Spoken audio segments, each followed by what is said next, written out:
नमस्कार, बहुत स्वागत है आपका। मैं हूं आपके साथ ऋतु ज्ञानवानी। सबसे पहले बात भोपाल से बड़ी खबर की। भाजपा में जल्द प्रत्याशियों की दूसरी सूची आएगी। प्रदेश कार्यालय में टिकटों को लेकर मंथन का दौर लगातार जारी है। भाजपा में 10,000 से कम अंतर से हारी हुई सीटों पर नाम की चर्चा हो रही है। भाजपा में 50 से ज्यादा सीट के लिए जल्द होगा नामों का ऐलान। उम्मीदवारों के नामों की पैनल बनाने को लेकर मशक्कत भी चल रही है।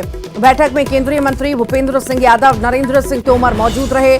सीएम प्रदेश अध्यक्ष वीडी शर्मा, हितानंद शर्मा भी मौजूद रहे। केंद्रीय चुनाव समिति की बैठक के बाद जल्द ही सूची आएगी।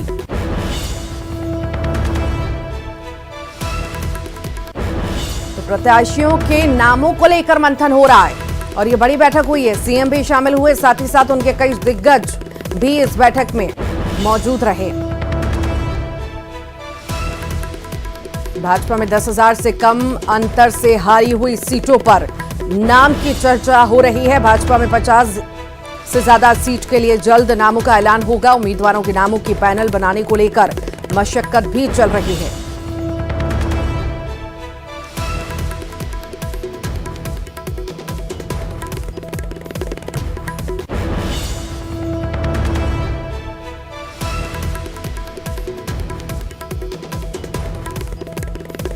ये बड़ी खबर इस वक्त आपको बता रहे हैं। ये भी बता दें आपको कि पहली सूची में 39 उम्मीदवारों का नाम तय किया गया था, प्रत्याशियों का नाम तय किया गया था और अब जो है दूसरी सूची का इंतजार है, उसकी भी जल्द घोषणा होगी।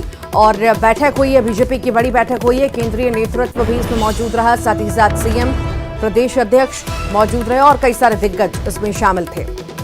मंथन हो रहा है, नामों को लेकर मंथन हो रहा है।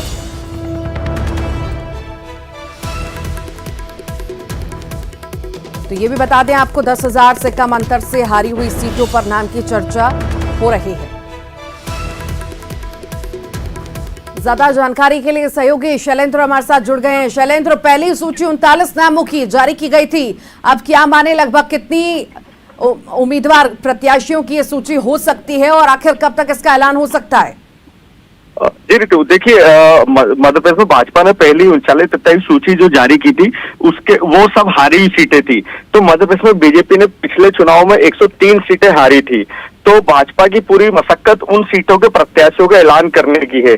तो ये संभावना जताई जा रही है कि करीब 50 नामों की दूसरी सूची जल्दी आ सकती है और इसको लेकर मशक्कत चल रही है, बैठक चल रही है कि 3-3 नामों के पैनल को लेकर की और इसमें शॉर्ट से शॉर्ट नाम तय किए जाएं और फिर ये सारी पैनल को केंद्रीय चुनाव समिति को भेजा जाएगा। इस पर एक राउंड की बैठक हो चुकी है और उस राउंड की बैठक में सभी नेताओं ने लगभग कुछ नामों पर चर्चा की थी। अब उसके बाद केंद्रीय मंत्री भूपेंद्र यादव आज वापस से दिल्ली से भोपाल लौटे हैं और आज अभी वो हो नरेंद्र सिंह तोमर हो, मुख्यमंत्री शिवराज सिंह चौहान हो, वीडी शर्मा हो, ये सभी अभी लगातार फिर बंद कमरे में बैठक कर रहे हैं। और ये लगभग क्योंकि दिल्ली से ऐसा निर्देश मिले हैं कि जल्दी से जल्दी जितने कम शॉर्ट नाम की एक सूची बनाकर भेजी जाए, 2 नामों की पैनल भेजी जाए, 3 नामों की पैनल, ताकि फिर केंद्रीय चुनाव समिति जब सर्वे रिपोर्ट को लेकर बैठे तो वो ये तय करे कि इसमें से कौन जिताऊ उम्मीदवार है और उसके नाम को मुहर लगाई जाए। पर ये बात साफ लग रही है कि 1 सितंबर के पहले लगभग एक और सूची भाजपा जारी कर सकती है। जिस तरह से पहली लिस्ट जारी हुई उसमें तो हारी हुई सीटों पर उम्मीदवार घोषित किए गए, पर अब हम देखेंगे जहां पर जीती हुई सीटें हैं बीजेपी की, उन पर आखिर कैसे उम्मीदवार होते हैं? शैलेंद्र, यहां पर क्या लगता है किस तरह के उम्मीदवार हो सकते हैं? वही पुरानों को फिर से मौका मिलेगा या नए को यहां पर जगह मिल सकती है? देखिए, भाजपा टिकट काटने के मामले में कड़े फैसले लेती है क्योंकि भाजपा का सबसे बड़ा आधार होता है सर्वे। इसके अलावा वो ये देखती है कि अगर जिताऊ उम्मीदवार है कि नहीं। तो पिछला चुनाव भी जब हमने वर्ष 2018 का चुनाव देखा था तब भी 45 से ज्यादा टिकट अचानक से बदल दिए गए थे। तो भाजपा कहीं ना कहीं इस तरह के चेहरे बदल के चौंका सकती है। हमने कभी एक सीनियर लीडर से भाजपा के बात की थी, उन्होंने बताया भी ये था कि भाजपा एक गाइडलाइन पर काम कर रही है और ये तय किया है कि हर जिले में एक युवा चेहरा, एक नए चेहरे को मौका दिया जाए। तो करीब 50 चेहरे से हो सकते हैं जो बिल्कुल नए और चौंकाने वाले। जल्द अब सूची जारी होगी और देखने वाली बात होगी कि नए चेहरों को जगह मिलती है, पुरानों पर फिर वही मुहर लगती है। बहुत बहुत शुक्रिया शैलेंद्र जानकारी को साझा करने के लिए। आगे बढ़ेंगे, इंदौर से बड़ी खबर की बात करेंगे। पुलिस को बड़ी सफलता मिली है। पेट्रोल पंप पर हवाई फायर करने पर पैसे नहीं देने वाले आरोपी से बड़ा खुलासा हुआ है। आरोपी का कनेक्शन उज्जैन के डी कंपनी से निकला है। आरोपी की निशानदेही पर 3 और युवक गिरफ्तार हुए हैं। एक युवक इंदौर से और 2 मनावर से गिरफ्तार हुए हैं। आरोपियों के पास से 3 पिस्टल, जिंदा कारतूस बरामद किया गया है। आरोपी के पास से 8 लाख रुपए भी बरामद किए गए हैं। आरोपियों का एमपी सहित अन्य राज्यों से हवाला से जुड़ा कनेक्शन भी मिला है।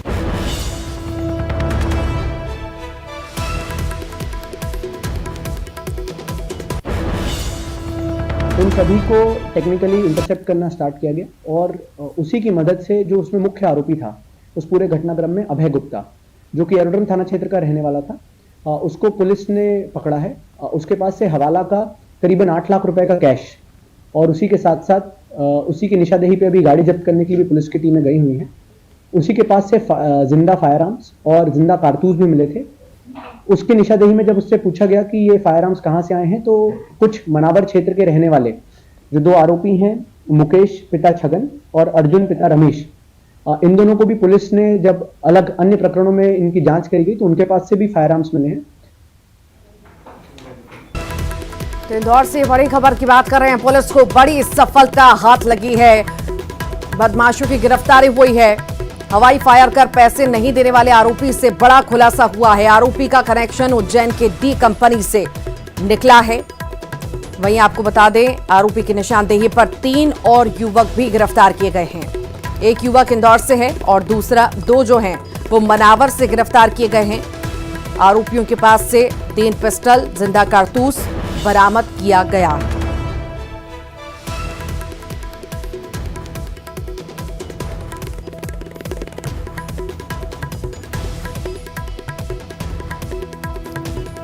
ज्यादा जानकारी के लिए मिथिलेश गुप्ता हमारे साथ जुड़ गए। मिथिलेश, इंदौर में बड़ा खुलासा हुआ है, पुलिस ने बड़ा खुलासा किया है, आरोपियों की गिरफ्तारी भी हुई है। पूरा मामला क्या है आखिर, बताइए विस्तार से।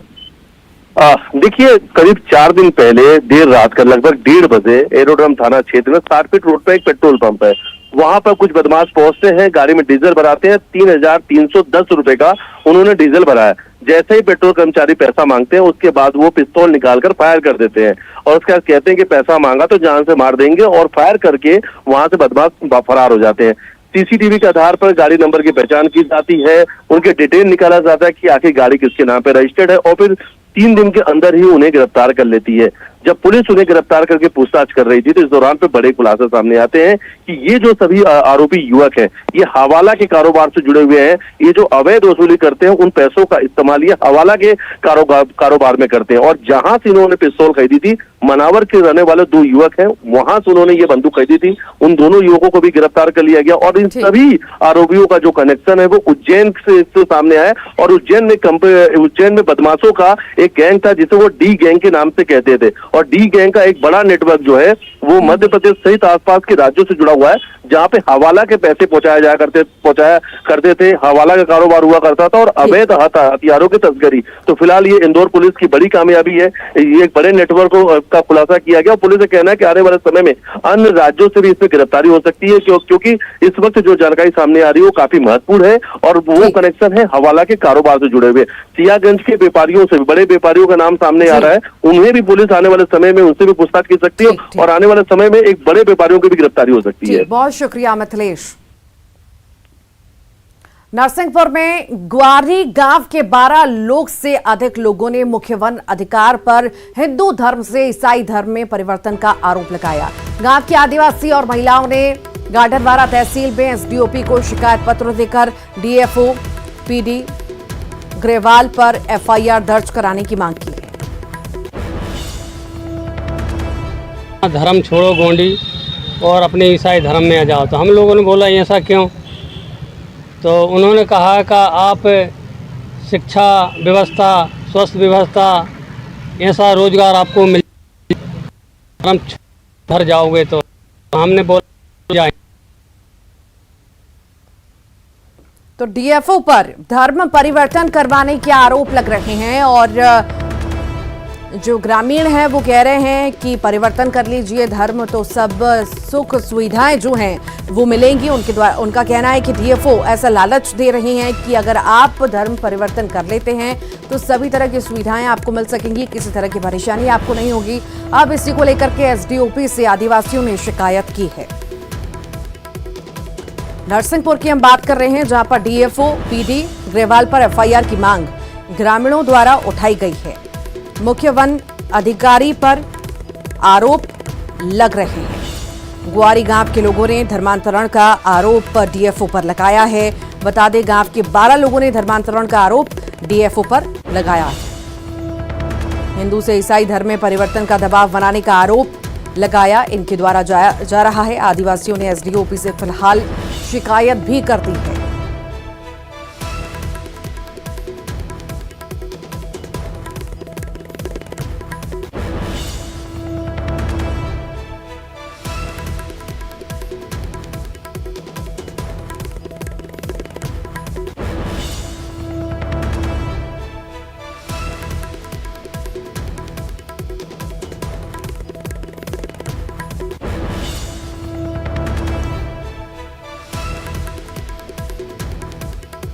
तो नरसिंहपुर में धर्मांतरण का ये मामला सामने आया है। डीएफओ पर कई सारे आरोप लग रहे हैं। देखने वाली बात होगी एसडीओपी को शिकायत की गई है, आखिर किस तरह की कार्रवाई होती है। रायपुर से बड़ी खबर की बात करते हैं। सहदेव के बयान पर धर्मलाल कौशिक ने तंज कसा है। बीजेपी नेता धर्मलाल कौशिक का बयान आया है। कांग्रेस की स्थिति छत्तीसगढ़ में ठीक नहीं, सहदेव एक वोट से भी जीतना चाहते हैं। कांग्रेस विधायकों का परफॉर्मेंस बेहद खराब है। कांग्रेस ने अपनी हार स्वीकार कर ली है, इसीलिए अब कांग्रेस नए चेहरे तलाश कर रही है।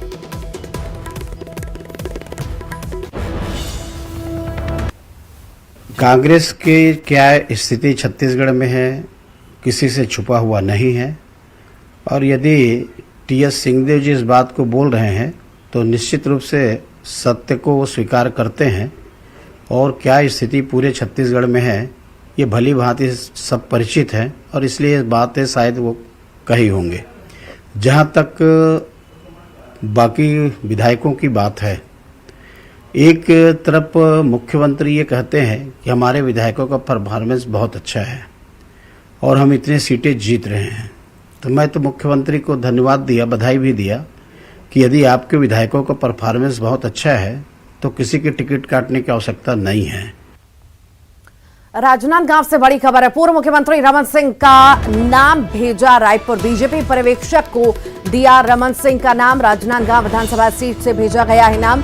बीजेपी कार्यकर्ताओं ने रमन का नाम आगे किया है। पूर्व मुख्यमंत्री ने कार्यकर्ताओं का आभार जताया। रमन सिंह का कांग्रेस सरकार पर घोटाले का आरोप है। जल जीवन मिशन में सरकार ने करोड़ों का घोटाला किया। शराब और कोयले में भी प्रदेश सरकार ने घोटाला किया है। तो कई सारे आरोप रमन सिंह द्वारा लगाए गए थे।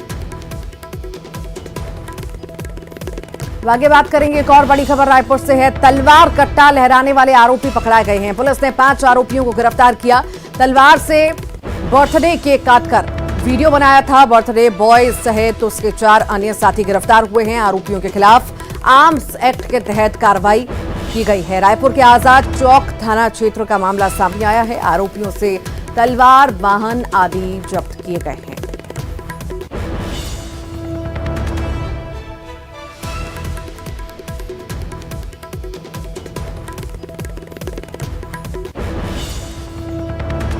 रायपुर के आजाद चौक थाना क्षेत्र का ये पूरा मामला है, जहां पर तलवार कट्टे लहराए गए हैं और तलवार से केक भी काटा गया है।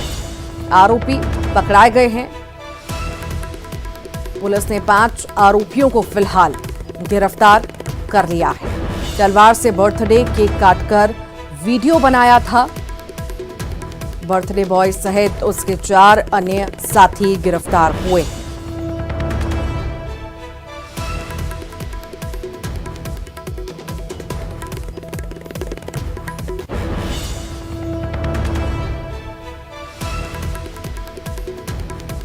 तलवार कट्टा लहराने वाले आरोपी पकड़ाए हैं। बता दें आपको, बर्थडे था और बर्थडे पर तलवार से केक काटा गया।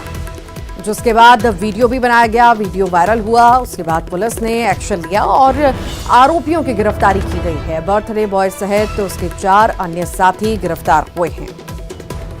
आरोपियों के खिलाफ आर्म्स एक्ट के तहत कार्रवाई हुई है। ये बड़ी खबर इस वक्त आपको बता रहे हैं। रायपुर के आजाद चौक थाना क्षेत्र का ये पूरा मामला है। तलवार कट्टा लहराने वाले आरोपी पकड़ाए गए हैं। ये बड़ी खबर इस वक्त आपको बता रहे हैं। पुलिस ने 5 आरोपियों को गिरफ्तार भी कर लिया। तलवार से बर्थडे केक काटकर वीडियो बनाया था, वीडियो सोशल मीडिया पर डाल दिया था, जिसके बाद पुलिस एक्शन में आई और बर्थडे बॉय समेत उसके 4 साथियों को पुलिस ने गिरफ्तार कर लिया।